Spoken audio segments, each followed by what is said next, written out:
We have seen the Mitsubishi ASX since about 2011, and it's constantly had updates, and that's obviously because it's in a segment that just keeps expanding and getting really, really good.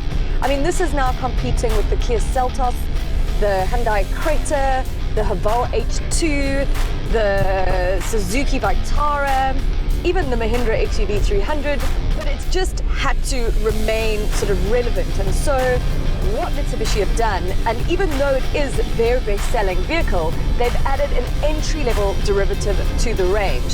So that's in the form of this, which is the ES. It sits just below the LS, but it comes with a host of spec. I mean, you've got daytime running lights, LED headlamp and tail lamps. It's got cruise control, electric windows. It's also got keyless entry. The only bugbear there is that you have to optionally fit this touchscreen with Apple CarPlay and Android Auto.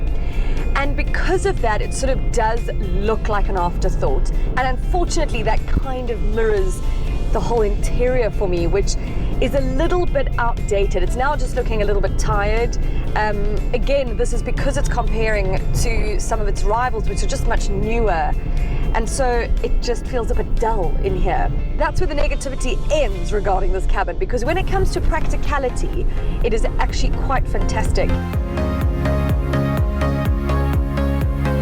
So the boot is at 406 litres, which is very generous. Now, it might not be too deep, and that's only because it has a full-size spare wheel in there, which is always a positive.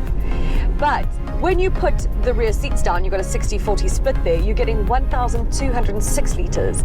And I can tell you from experience, having moved house this week, that I have used every inch of this car, and it has been a wonder.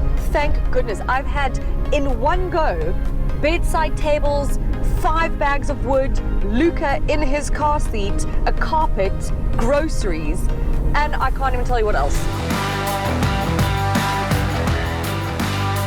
So it's got 110 kilowatts of power, 197 newton meters of torque, and it's certainly punchy enough on the highway and around town. And I have had to drive this car all over the place, quickly stopping here, going here, popping there, you know, when you have a move.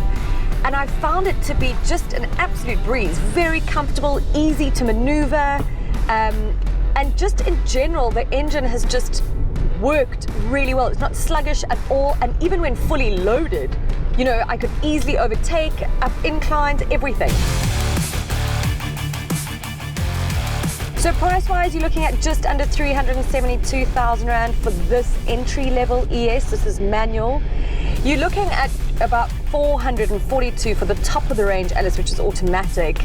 I don't think it's necessary to spend that. I think that this is a very, very well-equipped family car that sort of gets you everything and gives you everything that you need.